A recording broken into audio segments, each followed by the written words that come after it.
Tolong, di mana pernah Yesus mengajarkan murid-muridnya untuk menyembah dirinya?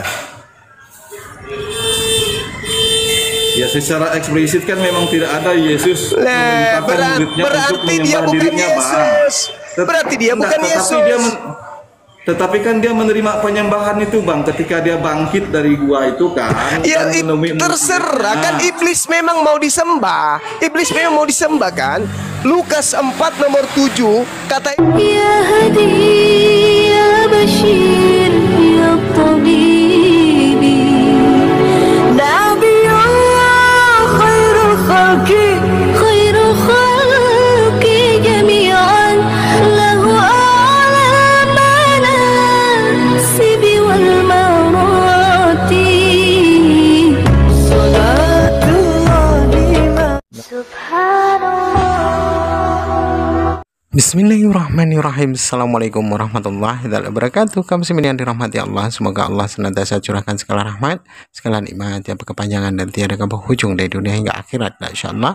Dan Allah pun kumpulkan kita para kaum muslimin di bawah naungan Rasulullah beserta para nabi, beserta para orang-orang yang Allah kasih, Allah sayangi, Allah cintai, insyaallah, di bawah naungan Rasulullah kelak di mana tiada naungan selain daripada naungannya, insyaallah. Amin amin Allahumma amin.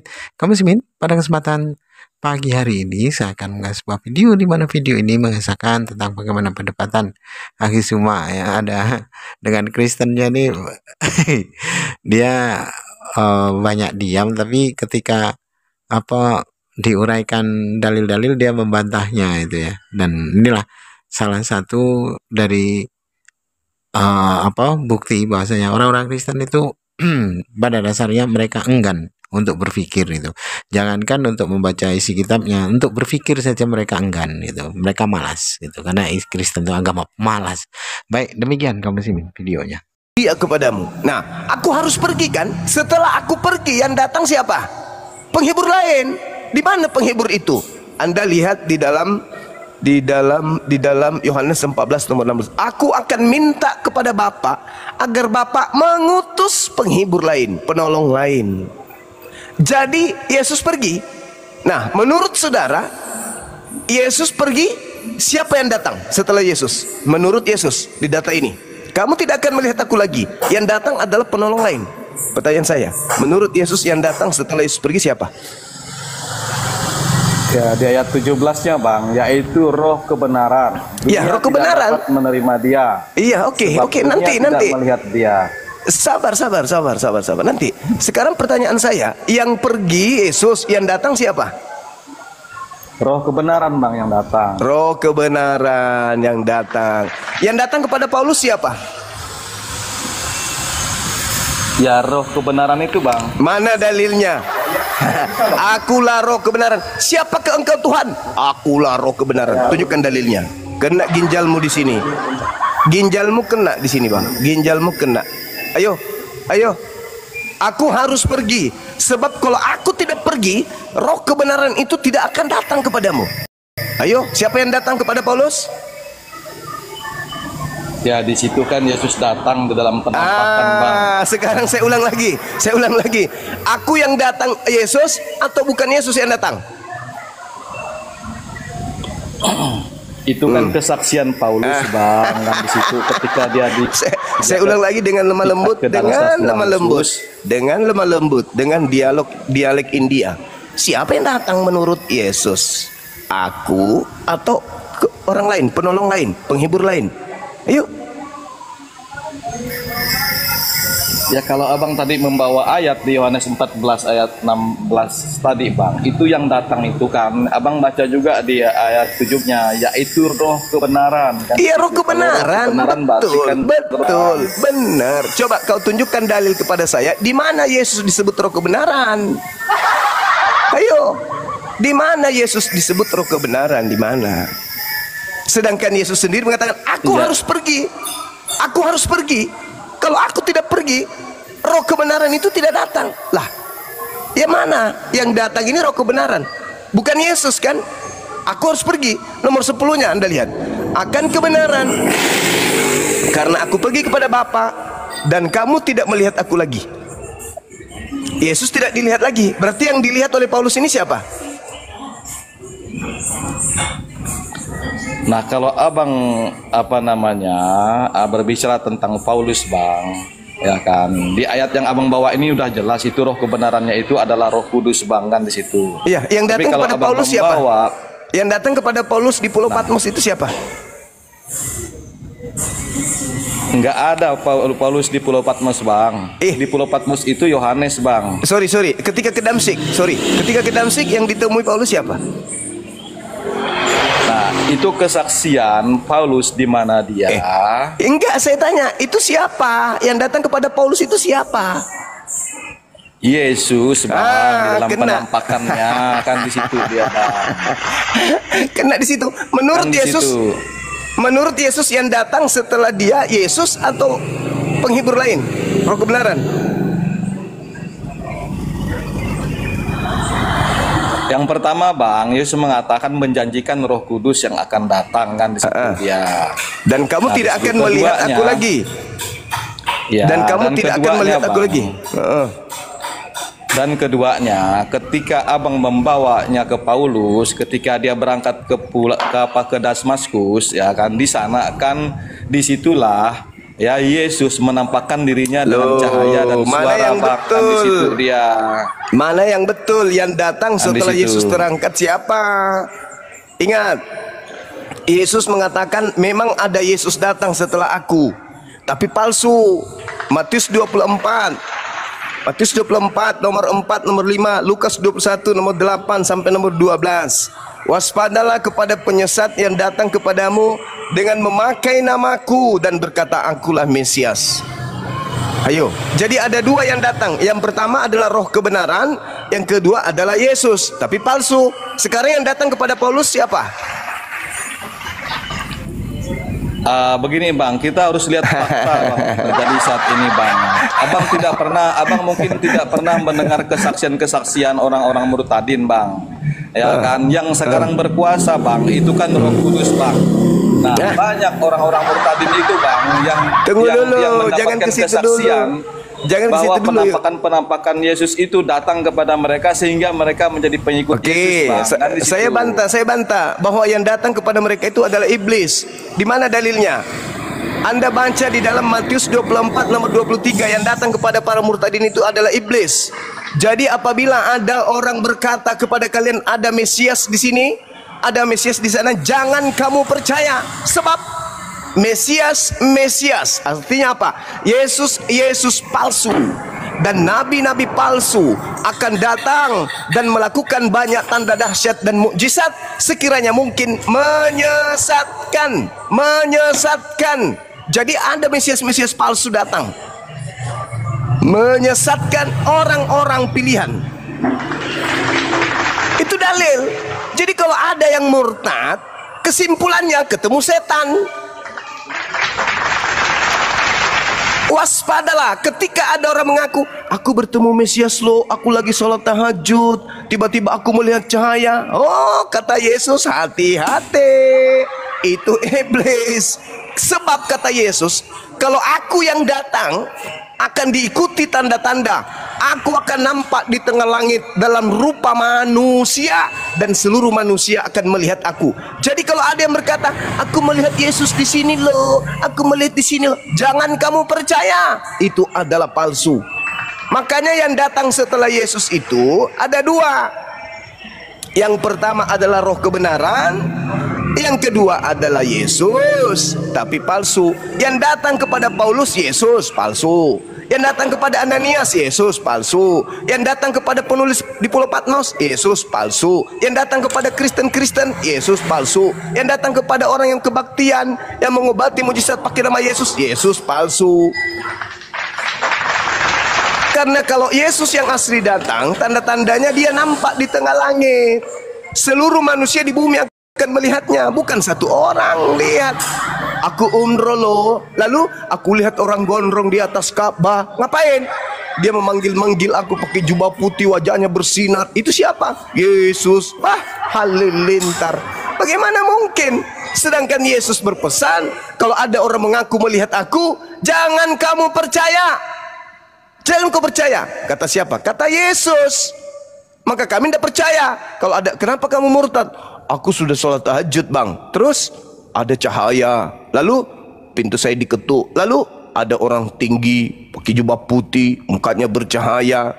Lalu dia mengatakan, akulah Yesus sang juru selamat. Kata Yesus apa?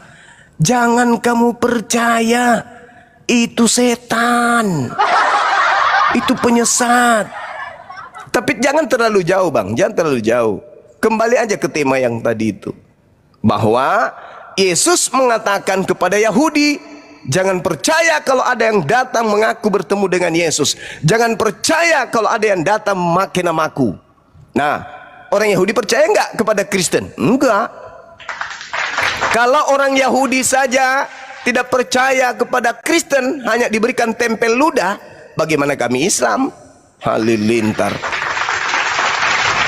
Jadi hanya orang kucluk, orang bahlul yang mau percaya kalau ada orang murtad kada melihat Yesus.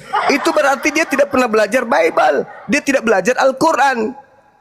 Wa idza khusiran nasu kanu lahum a'da wa kanu bi ibadatihim kafirin. Apa kata Quran? Apa yang mereka sembah selain daripada aku nanti akan menjadi musuhnya, dan pemujaan-pemujaan yang mereka lakukan terhadap dia selain daripada kepada aku akan diingkarinya. Nah, terbukti di Bible, Matius 7, 22, 23. Pada hari terakhir nanti banyak orang akan memanggil kepada aku, Tuhan, Tuhan, bukankah kami bernubuat pakai namamu, mengusir setan pakai namamu, bermujizat pakai namamu juga? Pada saat itulah aku Yesus akan berterus terang kepada mereka, enyahlah daripadaku, aku tidak mengenal kalian. Kalian semua adalah pembuat kejahatan. Halilintar. Bagaimana mungkin mereka murtad? Sayangnya mereka tidak belajar Bible, atau mungkin karena faktor ekonomi, atau faktor apa itu? Faktor biologis, faktor wanita atau faktor laki-laki. Kalau dibilang karena belajar, nonsen, bullshit. Tidak ada orang keluar Islam karena dia paham Al-Quran. Tidak ada. Tidak ada juga orang keluar Islam karena dia paham Bible. Tak ada. Justru orang mu'alaf karena mereka paham Bible. Banyak jiwa-jiwa yang sudah terselamatkan meninggalkan Yesus palsu menuju kepada Islam. Karena di Islam memperoleh hidup kekal. Apa kata Yesus?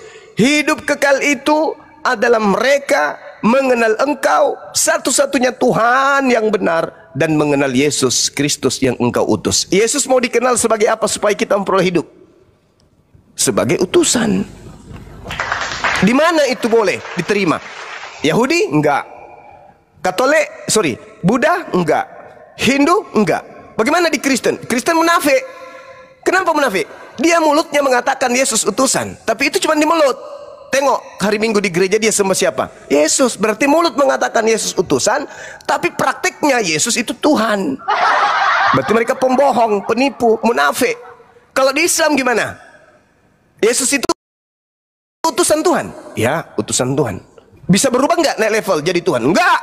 Selama-lamanya Yesus itu hanyalah manusia mulia yang diutus Tuhan untuk kaumnya Bani Israel. Berarti Islam mendapatkan hidup yang kekal.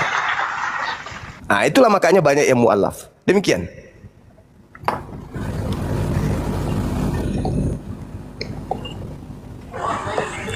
Gini bang, enaknya kan kita diskusinya baik-baik banget di situ, ya kan. Kita jangan sampai menuduh-menuduh yang tanpa bukti kan di situ dia.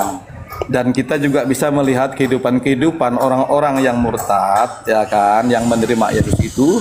Kalau datang kepada mereka adalah iblis bang, tentu dalam kehidupannya ya dia menerima Yesus yang abang sebut iblis itu, kelakuan-kelakuannya juga akan seperti iblis bang kan di situ. Wah, ya. memang betul. Tapi fakta, dan kenyataan bang, sebentar bang, fakta dan kenyataannya. Saya akan buktikan. Ya, kalau yang murtad mereka, itu sudah seperti binatang. Saya buktikan. Saya buktikan. Tapi kenyataan silakan lanjut. Mereka bang, ya, tapi fakta dan kehidupan mereka yang bisa kita lihat ya, karena saya juga banyak bersama-sama dengan orang yang murtad bang kan di situ dia. Ya kan, mereka kehidupan mereka justru lebih baik bang, lebih mengasihi mereka bang, lebih menghargai satu dengan yang lain bang, kan di situ lebih mengasihi di situ, karena mereka tahu bahwa Yesus itu mengajarkan kasih, Nah, kalau Yesus yang abang maksud datang yang itu adalah iblis, Bang, tentu kalau mereka menerima Yesus yang abang anggap palsu itu, yang anggap abang setan atau iblis itu, saya rasa kehidupan mereka juga akan seperti iblis, Bang. Mereka akan menghujat-hujat orang jadinya, Bang, kan di situ dia. Saya buktikan, Tapi kehidupan mereka lebih baik. Oke, saya buktikan. Ingat, kalau murtadin itu atau agama Kristen itu memperlihatkan sisi asli mereka, tidak ada yang mau murtad. Iblis salah strategi berarti. Harus memperlihatkan sisi baiknya, tapi lihat secara dasar. Kristen diajarkan kemudian memfitnah Tuhan. Itu satu. Tuhan difitnah menjadi makhluk. Ini fitnah yang paling besar, yang lebih setan daripada setan. Ketika orang itu murtad,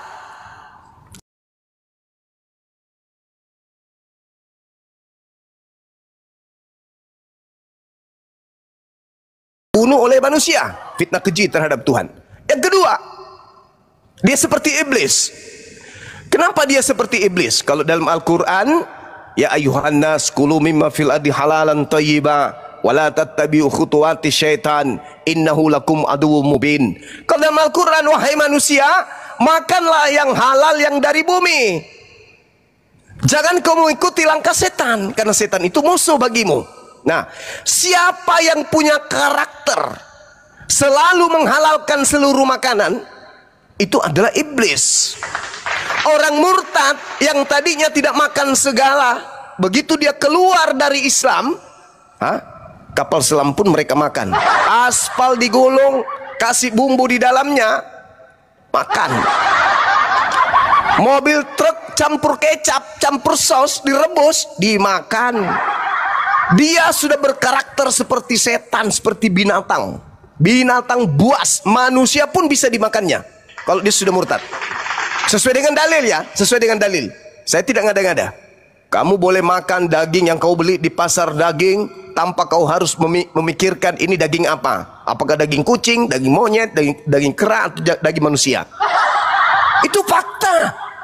Kemudian ketika dia keluar dari agama Islam, lihat, memang mungkin kelihatan, oh kasih bla bla bla bla. Contoh aja, Taifuddin Ibrahim, yang tadinya tidak pernah menghina, yang tadi dia tidak pernah menghujat, begitu dia murtad, udah seperti ular naga tua, menghina, menghujat. Memang kelihatan lembut, karena memang begitu. Iblis itu lemah lembut.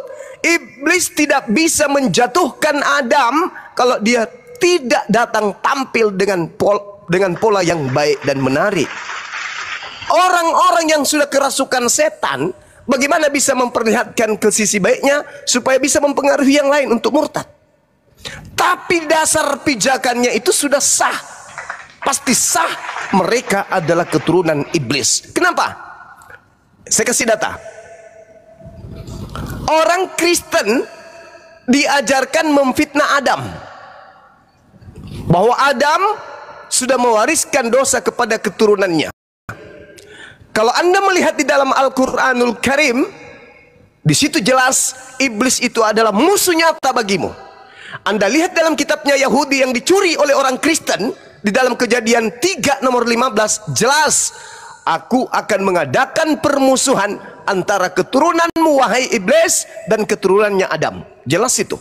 Nah sekarang kita lihat, kalau Tuhan sudah menyatakan ada permusuhan, berarti keturunan ular akan selalu mencelakai keturunan Adam.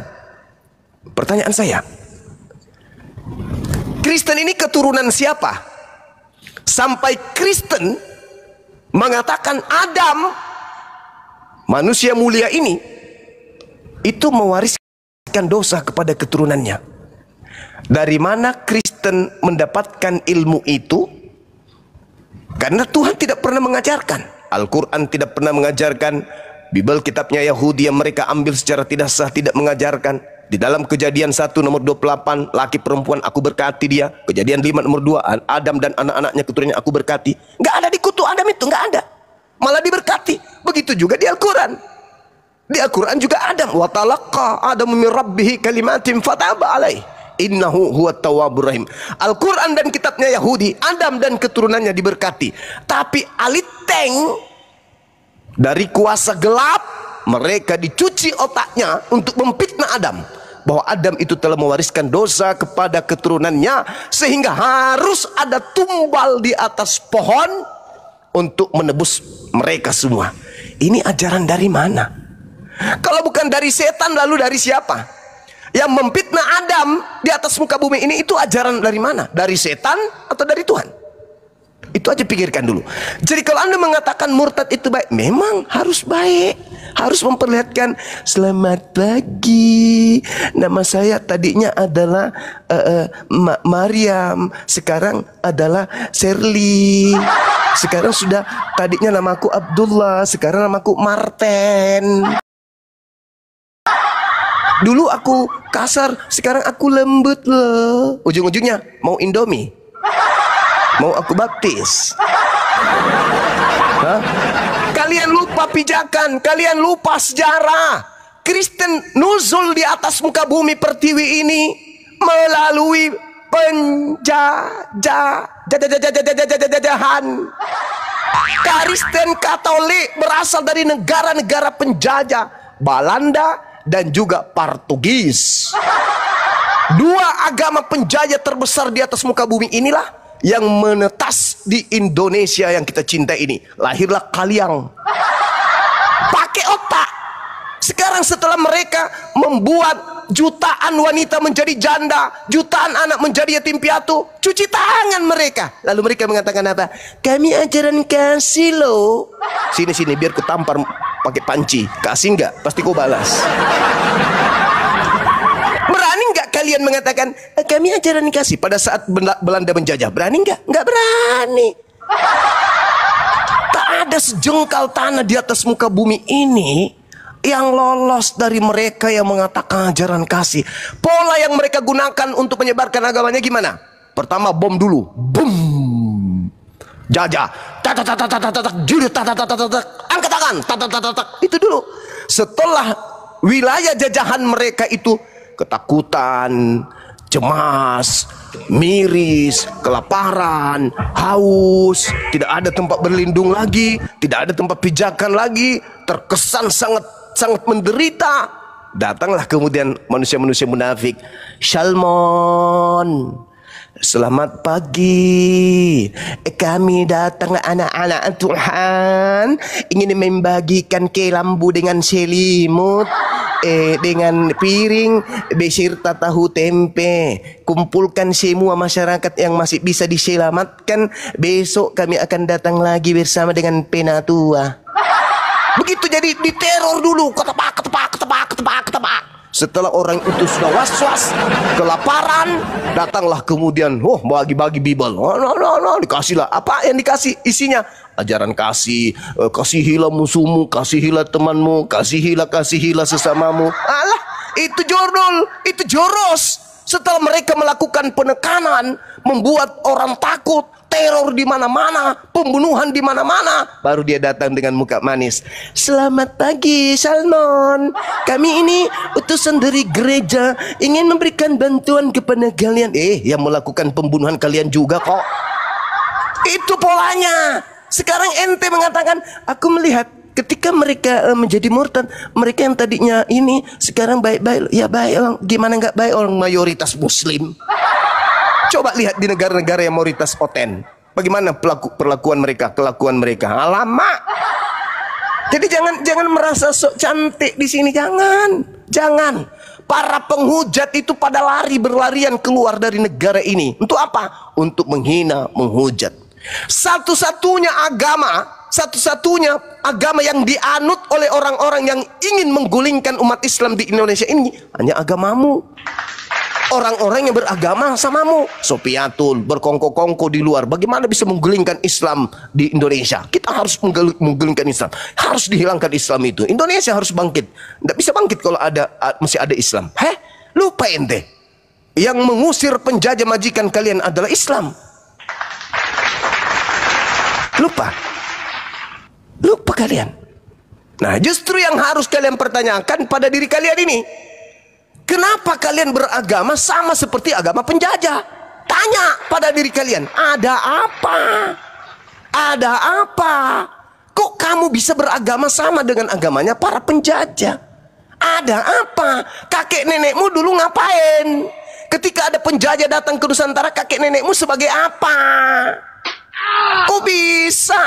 Tidak mungkin para pahlawan itu berhadapan di medan tempur dengan musuh yang beda agama. Begitu hari Minggu, stop, gencatan senjata dulu. Ada apa paman? Kita mau ibadah. Oh iya, panggil semua musuh kita masuk gereja sama-sama ibadah. Nah, sudah, yang Islam sebelah kiri, yang Oten sebelah kanan. Wah, satu pendeta mereka berdoa sama-sama kepada Tuhan yang sama. Kan gila. Begitu dia sudah selesai, kebaktian hari ini sudah selesai, gencatan senjata berakhir, mampus. Tapakak. Begitu. Nggak mungkin. Yang menjadi pengikut penjajah itu, baik Ndoro, hari ini saya mau masak apa Ndoro? Tuh masak buat Menir, kau masak ini babi kecap tuh. Baik Ndoro, makasih. Pakaiannya udah siap Ndoro, sepatunya udah siap, kudanya delmannya udah siap Ndoro. Ya makasih. Menirnya sudah datang Ndoro, Ndoro dipanggil di depan. Iya makasih. Besok kamu ikut ke ini ya. Baik Ndoro, jangan lupa berdoa juga. Iya Ndoro, panggil anak-anakmu. Iya Ndoro. Itulah kalian. Saya curiga kalian itu dari sono, yang Ndoro-Ndoro yang jilat kaki penjajah itu. Curiga saya, curiga. Karena kalau pahlawan, kalian keturunan pahlawan, gimana ceritanya Cak Kangkung? Gimana ceritanya? Kalian satu rumah ibadah dengan penjajah itu gimana ceritanya? Di sisi lain kakek lu yang melawan mereka, di sisi lain kalian yang menjilat agama penjajah. Gimana ceritanya? Coba pecahkan kepala saya, lalu masukkan ilmu itu. Di mana cerita yang saya bisa terima? Jadi kalau Anda mengatakan ajaran kasih, prat, kasih sempak. Kasih sempak. Baru 80 tahun Nusantara ini berdiri tegak. Sebelumnya diobrak-abrik oleh agama, oleh penduduk, oleh orang, oleh manusia yang bertuhankan Yesus, beragama Kristen Katolik, dan rumah ibadahnya namanya gereja. Kitab sucinya disebut Bible. Prat. Ajaran kasih kampret. Justru dulu saya nih dulu kalau ketemu orang Kristen tuh waktu masih SD SMP itu saya menghindar jauh-jauh. Kenapa? Ya namanya saya keturunan pahlawan, kakek saya bercerita tentang kekejaman mereka dan orang-orang yang menjadi pengikutnya. Begitu saya lihat, saya menghindar kalau bisa 10 km dari mereka. Takut karena mereka ini adalah penjajah. Tiba-tiba sekarang berubah fungsi, pakai topeng, pakai wajah topengnya tebal. Kami ajaran kasih loh. Oh ya? Maksud lo ajaran kasih apa? Buktinya kami cuma makan babi, makan monyet, kera. Enggak Bung, kamu bukan ajaran kasih Bung. Hanya orang Islam yang bahlul yang mau murtad. Kalau orang Islam yang tahu sejarah, umat Islam yang paham perbandingan agama, mustahil mengikut agama yang diwariskan penjajah. Itu dari saya. Mustahil. Kenapa para pelosok-pelosok ini mengikut agama penjajah? Mereka dalam tekanan penjajah. Mereka berbisnis dengan penjajah. Mereka punya perjanjian ekonomi dengan penjajah. Maka mereka daripada menyembah pohon, menyembah gunung, menyembah batu, menyembah sungai, maka mereka pindah ke agama penjajah supaya bisnis mereka lancar. Keturunannya kemana? Ya bisa jadi kalian lain ini. Itu saudaraku. Jadi jangan pernah menjual agama kasih di depan Bang Suma. Nanti Bang Suma muntah. Wilayah kami wilayah jajahan beratus tahun. Wilayah kami jadi wilayah jajahan Belanda. Kami tahu Belanda. Kami tahu mereka-mereka yang menjadi konco-konconya. Kami tahu siapa rekan bisnisnya. Kami ngerti, kami paham. Jadi jangan Anda, dia pindah setelah pindah ke Kristen, mereka kasih Tuhan aja mereka bunuh kok. Satu-satunya agama yang terkejam di atas muka bumi ini adalah agama Anda. Kenapa? Pencipta langit dan bumi diajarkan dibunuh. Jadi kalau pencipta aja kalian bisa bunuh, bagaimana orang lain? Dan ingat Bung, simbol agamamu itu adalah kayu palang. Apa kayu palang itu? Tempat penyiksaan. Kayu palang itu tempat penganiayaan. Kayu palang itu tempat pembunuhan. Bagaimana mungkin agama yang memiliki simbol yang sangat sangar, menakutkan dan mengenaskan itu membalut diri dengan ajaran kasih? Halilintar. Hah? Kalian dengan pede menggantung kalung salib di leher. Kau ngerti nggak salib itu apa? Lambang kutukan, lambang penganiayaan, tempat tersadis di atas muka bumi ini. Kenapa? Tempat itulah Tuhan pernah dibunuh. Ngeri. Tapi kalian menganggapnya biasa kan? Iya, biasa. Biasa. Menurut kalian, kami melihat salib itu lebih takut daripada melihat setan. Kenapa? Salib itu tempatnya Tuhan dulu pernah dibunuh katanya. Tuhan loh. Tuhan pernah dibunuh di situ. Secara sadis Tuhan pernah ditampar, diludahin, diseret, ditonjok, ditombak, ditelanjangin, digantung, dibunuh. Lalu dengan bangganya salib ajaran kasih. Gak salah itu. Hah? Gak salah. Salib ajaran kasih. Hah? Ketika kau melihat menara gereja ada tanda salib, kau katakan ini adalah rumah yang melegalkan kemudian simbol pembunuhan terhadap Tuhan sendiri. Kejam itu. Kau lihat enggak itu yang di atas menara gedung itu? Apa itu? Itu berbentuk cross, berbentuk salib. Apa itu Bang? Itu adalah tempat penyiksaan yang paling sadis dan paling ganas. Kok bisa? Emang apa yang disalib? Tuhan pernah digantung di situ. Tuhan pencipta alam semesta ini pernah digantung di situ, ditombak, diludahin, diminumkan racun. Hah? Serius itu? Serius. Tapi kok mereka bangga? Nah itu dia. Penyesat itu kata Yesus di dalam Matius 24 nomor 15. Dia katakan pembinasa keji itu duduk di tempat yang kudus seperti yang dinubuatkan oleh Daniel. Dia memutarbalikkan hukum Tuhan. Dia kemudian membatalkan perintah Tuhan. Dia membatalkan hukum korban binatang. Menjadi korban binatang, menjadi korban apa? Korban apa? Korban Tuhan. Melihat simbol agama Anda saja, orang yang berakal sehat dan tahu sejarah dan mengerti perbandingan agama merinding lari sekencang-kencangnya. Saya kalau jadi Anda malu memakai simbol itu. Kenapa? Simbol itu adalah simbol yang paling ganas di atas muka bumi ini. Paling ganas. Kalau kursi listrik untuk eksekusi tidak masalah.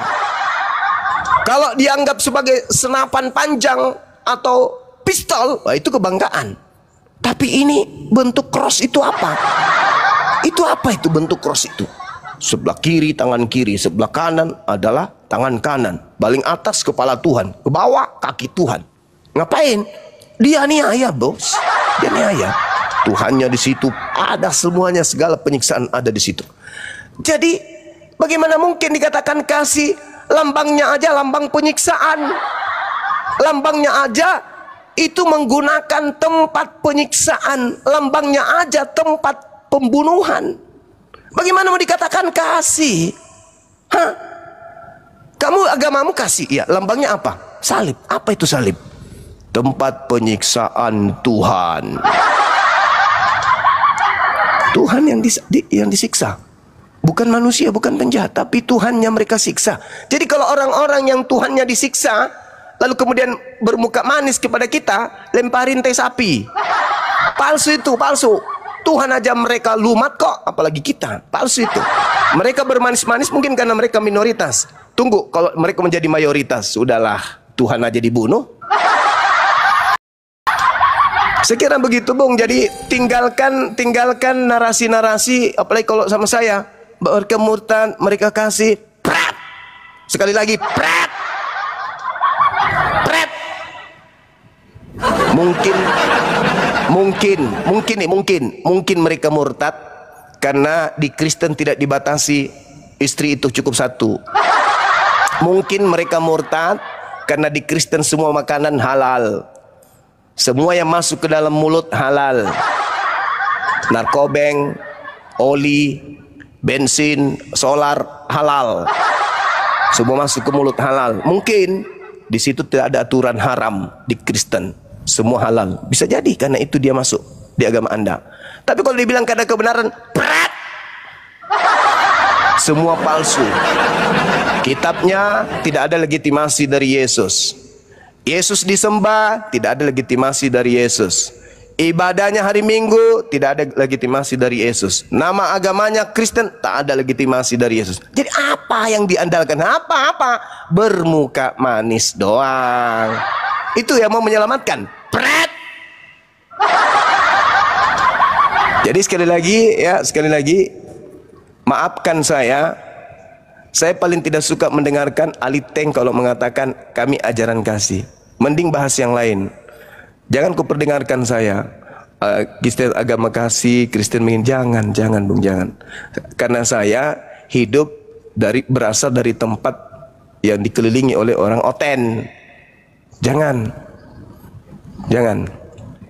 Ada yang murtad begini enggak. Yesusnya mengatakan waspadalah kepada penyesat yang datang kepadamu memakai namaku. Penyesat itu memakai nama siapa? Yesus Kristus. Agama mana yang pergi ke seluruh dunia memakai nama Yesus Kristus? Agama mana? Agama mana?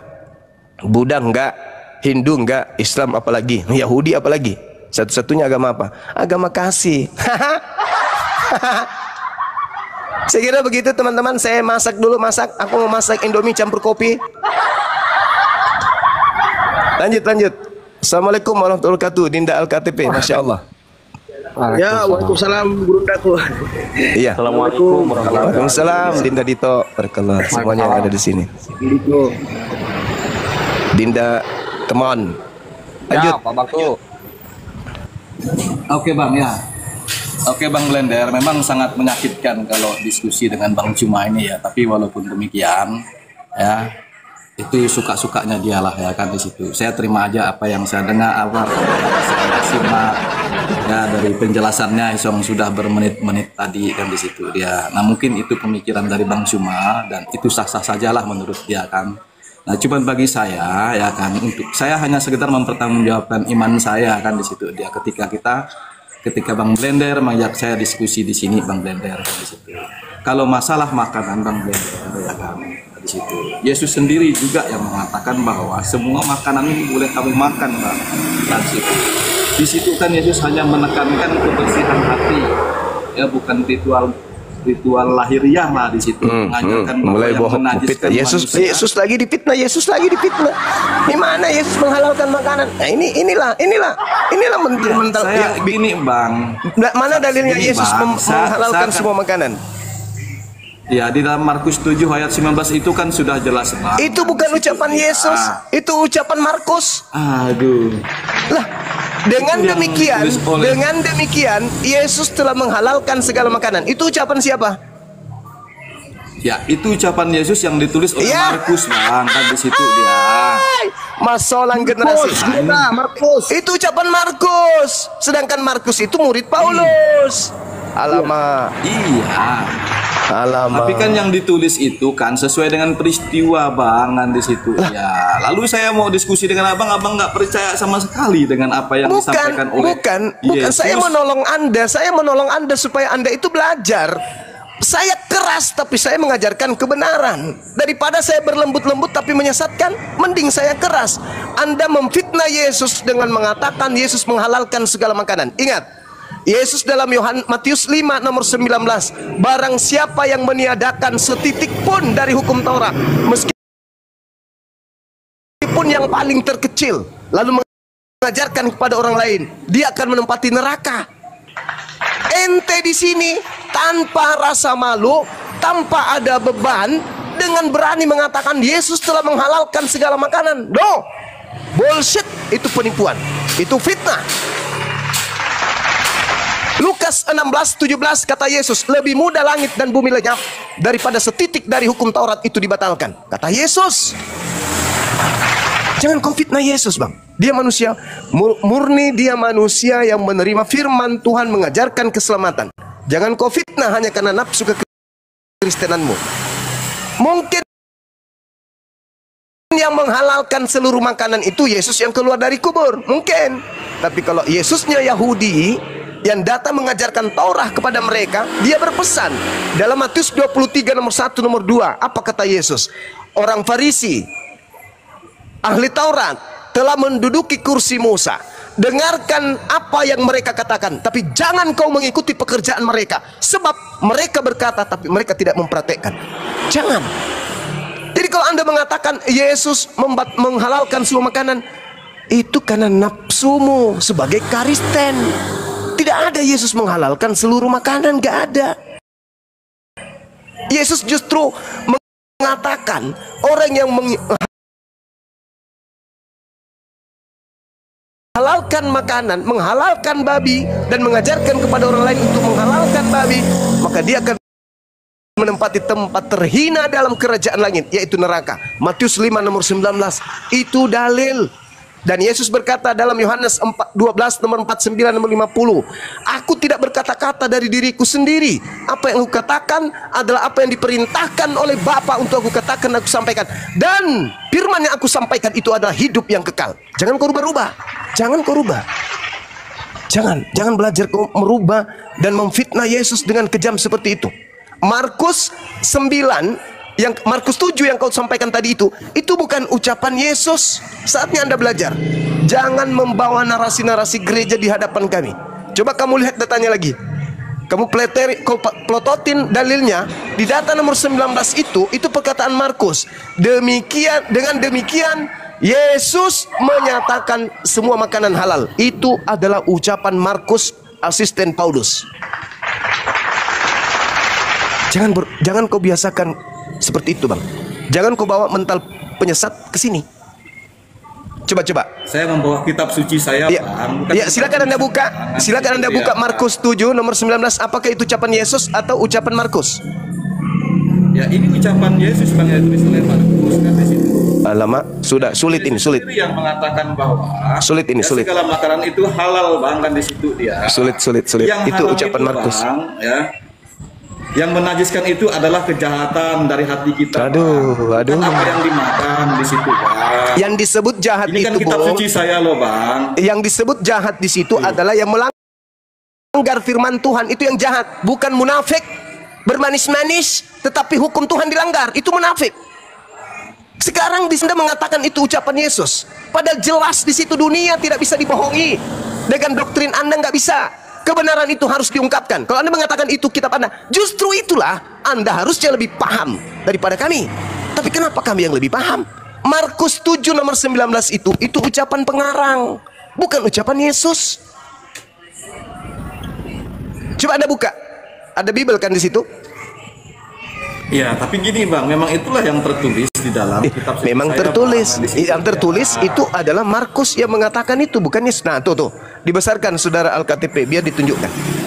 Jangan sesat, bang. Sudah sesat menyesatkan, jangan. Tuh, ucapan Markus. Markus ini bukan murid Yesus. Nah, tuh. Dengan demikian dia Yesus menyatakan semua makanan halal. Tuh. Iya, kan itu yang ditulis Markus. Nah, itu ucapan apa siapa? Yang dikatakan Yesus. Mana ucapan Yesus bahwa seluruh makanan? Mana ucapan Yesus bahwa seluruh makanan halal? Ucapan Yesus itulah yang ditulis, bang. Coba saya baca ya di ayat 19. Silakan. Karena bukan masuk ke dalam hati tetapi ke dalam perutnya, lalu dibuang di jamban. Dengan demikian ia menyatakan semua makanan halal. Mana Tanya ada? lagi, apa yang keluar dari seseorang itulah yang menajiskan, sebab dari hati orang timbul segala pikiran jahat, pencabulan, pencurian, pembunuhan, Bang. Iya, Kan sekarang saya itu, tanya. Bang. Sekarang saya tanya Itu. kepada saudara, sama nggak haram dengan najis? Ya sama, Bang, sama. Enggak sama. Karena tidak Nggak ada yang sama. mengharamkan, Bang, dan tidak ada yang menajiskan bagi kami, Bang. Pikiran yang jahat itulah yang menajiskan. Itu menurutmu, itu menurut Anda, tapi menurut Yesus haram ya haram, najis ya najis. Jangan Anda samakan antara haram dengan najis. Kalau najis dan haram itu beda. Nah, coba, Itu ada ucapan tuh. apa yang haram menurut Yesus kan juga tidak ada di dalam kitab suci saya, Bang, kan di situ. Lah, Yesusnya mengatakan bahwa lebih mudah langit dan bumi lenyap daripada setitik dari hukum Taurat itu batal. Siapa yang menghalalkan babi, dia akan menempati tempat terendah dalam kerajaan langit. Anda baca Yesaya 66 nomor 15, 16, 17. Aku Tuhan akan datang membakar semua pemakan babi. Kenapa pemakan babi dibakar oleh Tuhan? Kenapa, Bang? Baca kitab Yesaya 66 nomor 15, 16, 17. Aku Tuhan akan datang membawa api dan pedang dan akan membakar habis semua pemakan babi dan pemakan tikus. Anda nggak takut? Iya, tapi kan itu sudah digenapi oleh Yesus dalam Digenapi lagi, digenapi. Dia Yesus mengatakan, jangan kamu sangka aku datang membatalkan atau meniadakan. Aku datang menggenapi. Itu melengkapi, bukan menghapus.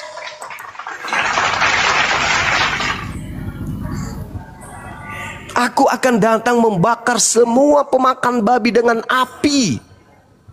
Ada dalil. Anda lebih percaya kepada Paulus yang bertemu dengan Kristus, yang tadi itu palsu. Kan udah aku bilang, dia akan menyesatkan banyak orang. Nah, yang dibutuhkan sekarang ini kesadaran Anda. Kesadaran Anda yang kita butuhkan. Jangan doktrin. Itu doktrin itu. Anda mengatakan Yesus mengajarkan makan segala makanan. Itu doktrin. Nah tuh. Nah tuh. Nah tuh. Menurut Yesus, babi itu boleh dibatalkan nggak? Nggak boleh. Ini dalilnya. Tuh. Itu dalilnya.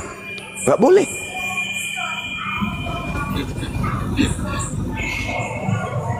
Di mana babi itu? Yesus sendiri, Bang, selama dia hidup, dia tidak pernah juga mengatakan babi itu haram, kan di situ. Astagfirullahaladzim, ya Allah ya Karim.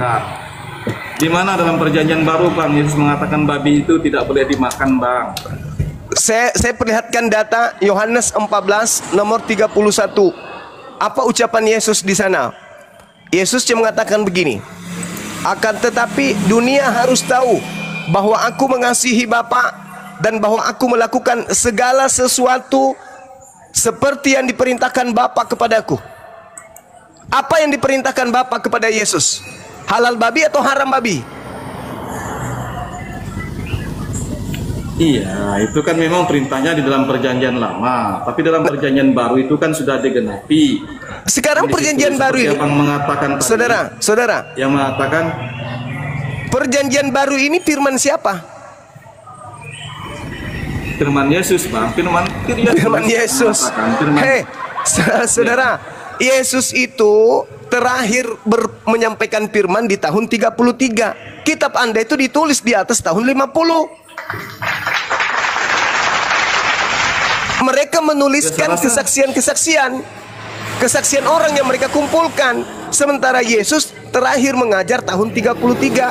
Segala firman yang engkau berikan kepadaku telah aku sampaikan kepada mereka, dan mereka telah menerimanya, dan mereka percaya bahwa engkaulah yang telah mengutus aku. Nah, mana Markus? Mana Lukas? Mana Paulus? Dari mana mereka mendapatkan ilmu itu? Sementara Yesus sudah menyelesaikan pengajarannya di tahun 33. Mereka menulis nanti di atas, kalau Lukas menulis di tahun 62. Kapan Yesus datang kepada mereka? Yesus terangkat tahun 33. Siapa yang mengajarkan mereka data-data itu yang Anda imani sebagai kitab suci?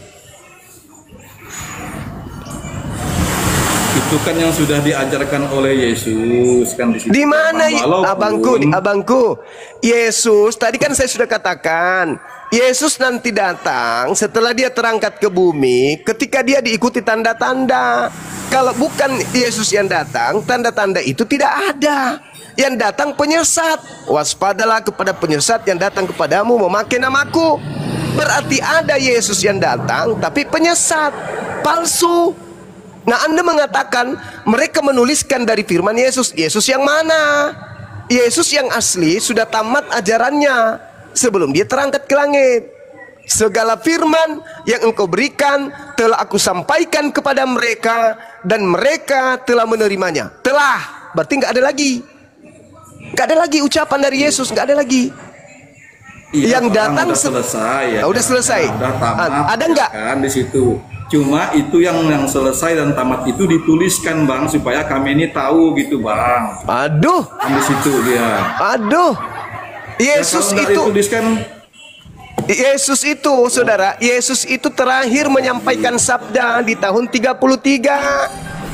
Kitab Anda itu ditulis di atas tahun 50. Galatia tahun 52. Lukas tahun 60. Lukas tahun 62. Kisah para Rasul tidak diketahui kapan ditulis. Yohanes ditulis tahun 90 sampai seterusnya.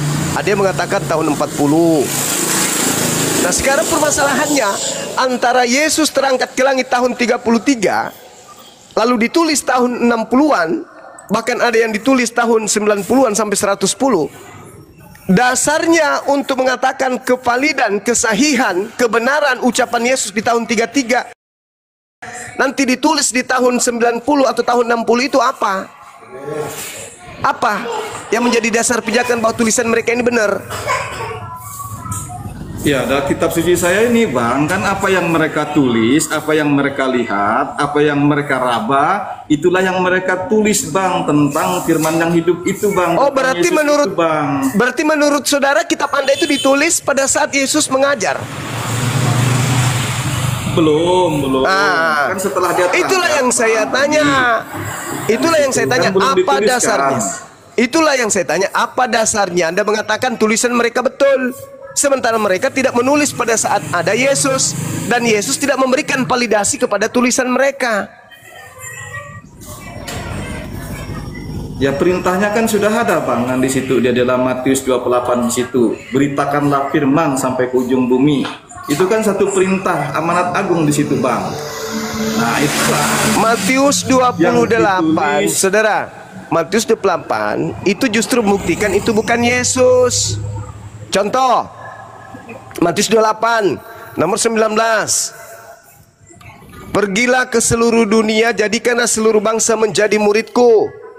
Baptislah mereka dalam nama Bapa, Anak, dan Roh Kudus. Betul? Dan Betul. ajarkanlah mereka segala sesuatu yang telah kuperintahkan kepadamu.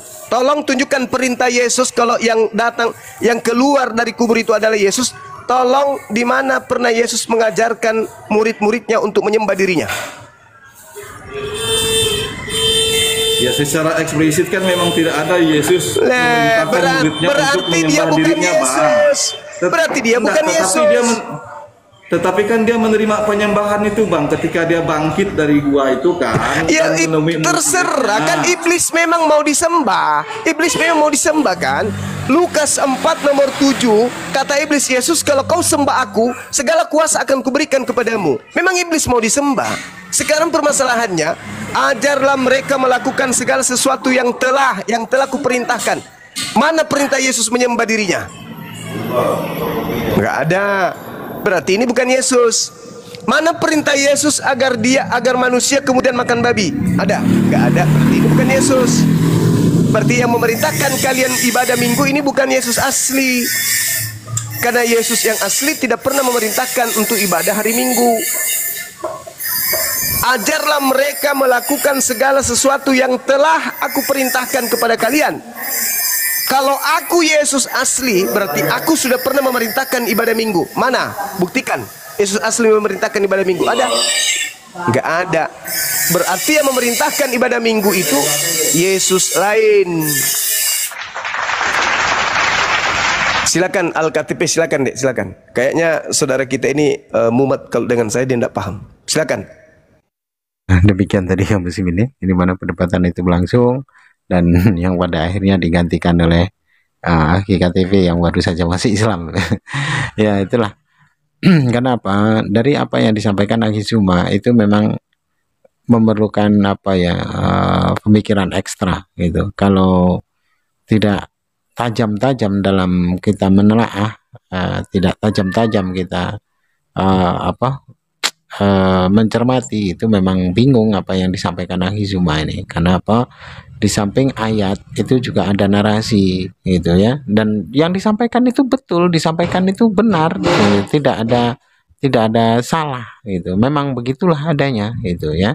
Jadi apa-apa yang disampaikan oleh Ahizuma itu berdasarkan ayat-ayat yang ada.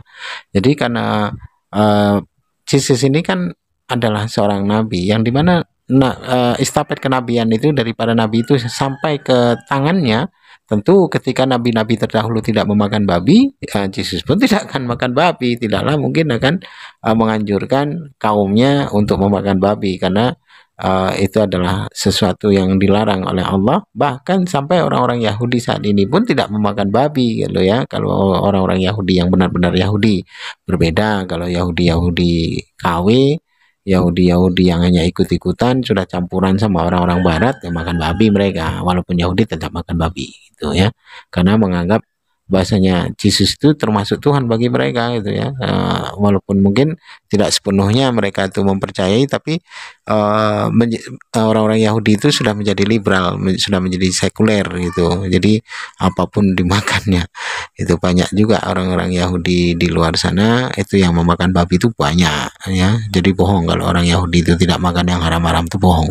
Mereka ini adalah orang-orang pendusta. Jadi orang Kristen sama Yahudi ini ada juga 11-12 ya, itu mereka pengingkar gitu ya, kaum pengingkar. Berbeda pada Yahudi yang memang mereka taat dengan hukum-hukum Musa yang dibawa oleh Musa ya, yang diberikan oleh Allah terhadap Musa. Itu memang mereka tidak gitu ya. Tapi pemakan riba itu berasal ya dari orang-orang Yahudi, dan Kristen meneruskannya gitu. Jadi ya itulah apa yang disampaikan Ahizuma itu ya benar adanya, ya memang seperti itu gitu ya. Perihal masalah ajaran kasih, ya itu ajaran kasih tak sampai mereka itu ya, dikasih bom, kasih peluru kan itu. Dan itu dapat kita saksikan hari ini. Baik kaum muslimin, mungkin hanya itu saja yang dapat saya sampaikan, dan saya Iri Budi Saidi. Wassalamualaikum warahmatullahi wabarakatuh. يا هدي يا بشير يا الطبيب